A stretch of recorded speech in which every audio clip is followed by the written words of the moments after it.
Entertainment. STM is in the building. 211. My love bro, my boy Sticky, my right hand.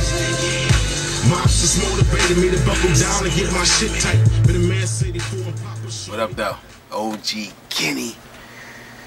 O_G_Kenny. I retired from the streets. TV. Guess what today is?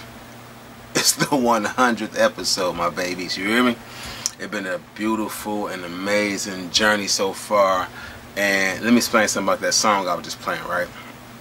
That song, old, like throwback song, but I had to keep it alive because it meant something to so many dudes who either not here no more, they going doing lengthy time, they never coming home. A lot of that went around that song. That song there, that Street Monster anthem, that Rolling with Street Monster. You hear that hook, that rolling with, that's my mama singing, and my cousin Kiwani singing the hook. That original, that Gia, and you know, that's my little bro. And that first, that intro, that it's your boy 2020 CEO, that was me. That's me when I was still doing my little music thing. And I was 2020 back then. I had just started Street Monster Entertainment, and I had my I had my first studio, my first real major recording studio. I had a lot of equipment, but that song's synonymous to that. It's paramount to play that one as the intro song, as opposed to like my homeboy Finkelwork and other people for this particular episode, being that it's the 100th episode. And I just want to give y'all a brief little rundown of what I went through building up to these first 100 episodes. When I first decided to do this YouTube thing and tell these stories and tell these street and prison stories, it was a battle because I'm like, dang, I need to get permission from some dudes. I want to holler at some dudes. I don't know if the families of certain people it's going to feel away. I actually had to make one video private because people who was personal to the story felt the way, and I had to respect that, even though that was my big homie story and a big bro to me story that I was telling, right? Listen. Now you see I got, hold on, 1, 2, and a couple of more 2 terabyte flash drives. The reason why I had did about probably 15-20 episodes back to back, right?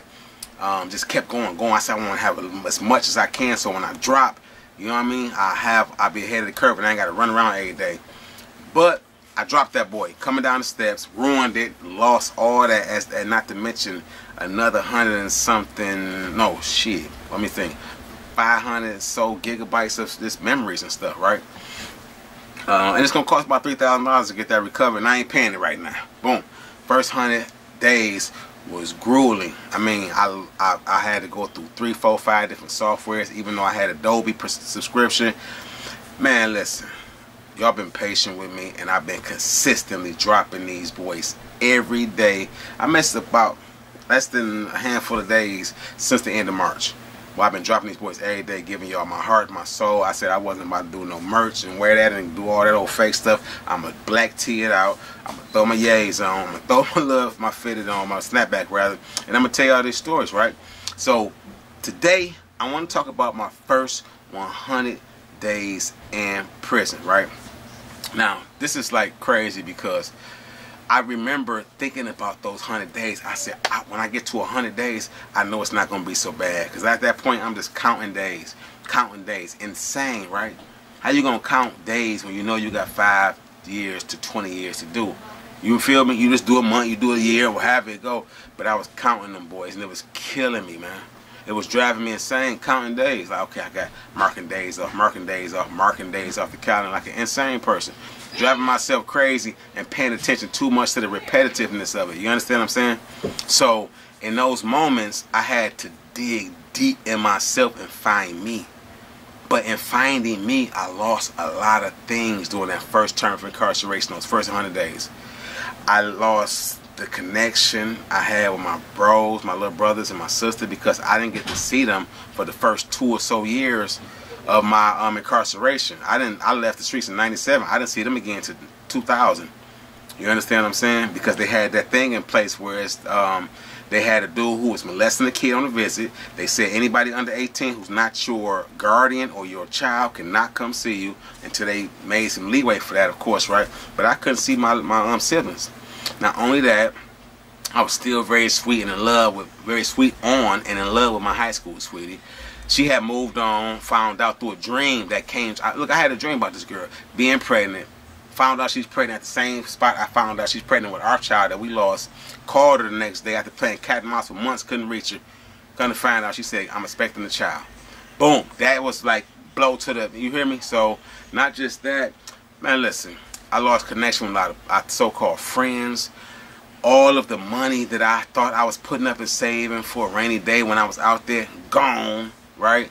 I lost a lot of stuff. I lost my sense of self for a minute because I was beating myself down with the guilt of being somebody who was academically great, who was intelligent, who had all the potential in the world, who had people who had bread, and I'm sitting here in prison with dudes who, not to put nobody down, but a lot of these dudes was coming from families who didn't have nothing, couldn't spell, was illiterate, no GEDs. I had all that in place, and I jacked it off going to prison. I lost so much stuff, right? I'm sitting in there, and I'm really contemplating, am I going to be able to make it over these next 5 years? To be honest with you. I mean, I got hard body after a short amount of time, but in the beginning, the first so many months, it was killing me. It was grueling on your boy.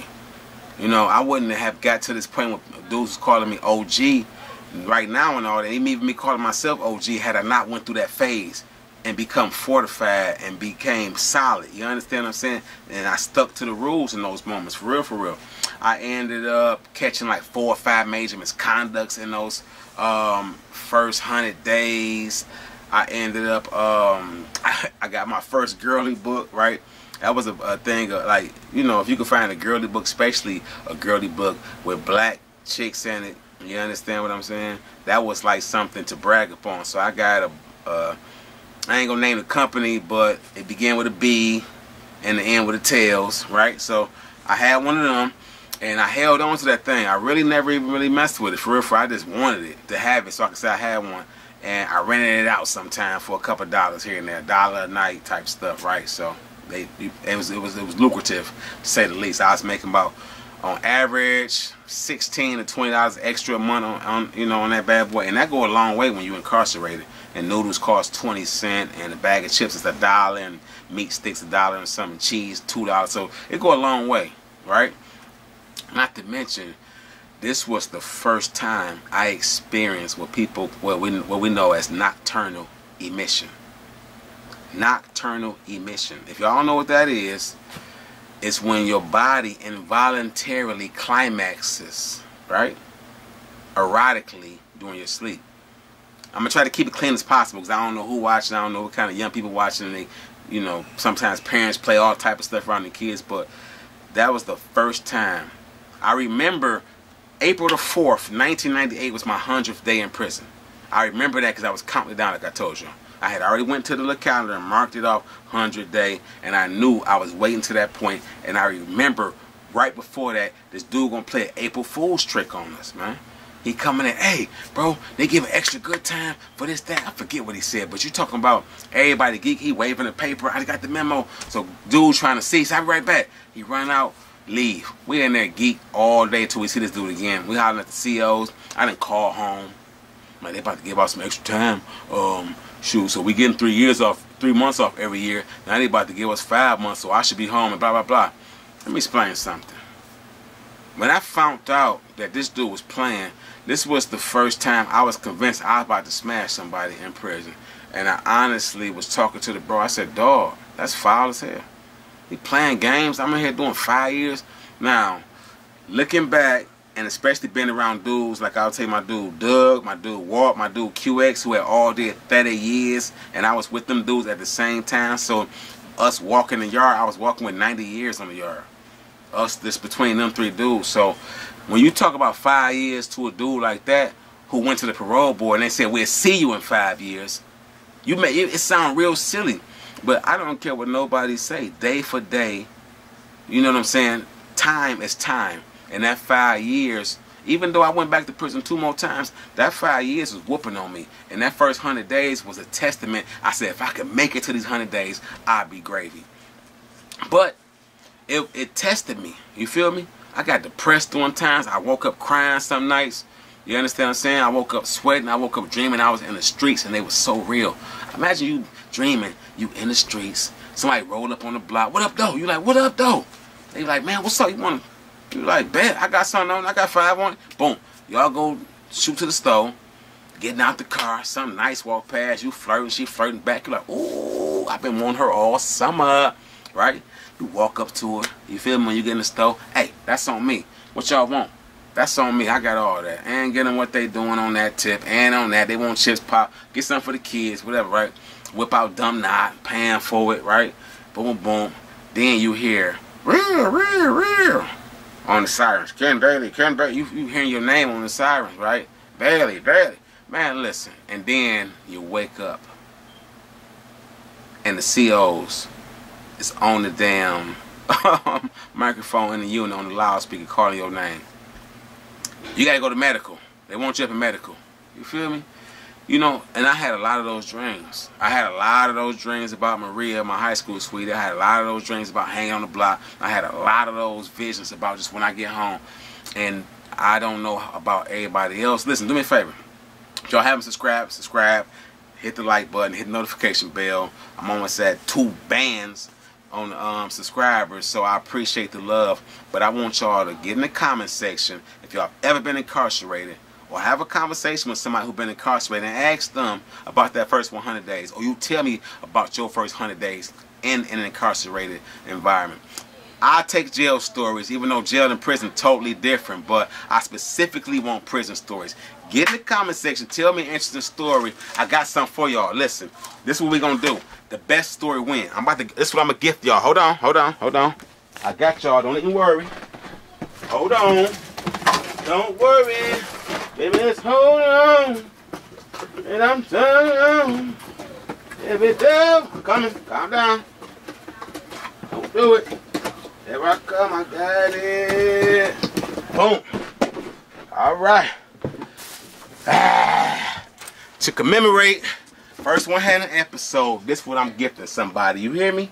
Over the shoulder massager. I keep me one. I keep one. I done gifted everybody that I love one. Mom, sis, everybody else done got one out of me. You understand what I'm saying? This will change your life. Goes over your shoulder. It heats up. Shiatsu. It switches direction. Let me show y'all mine. Feel me? This how I go. Feel me? Go over your shoulder. I ain't endorsing no company. Throw that boy in here. Hit the button. Zoo, zoo, zoo. Take it down your back. Work it out. Go on your back. Them kinks.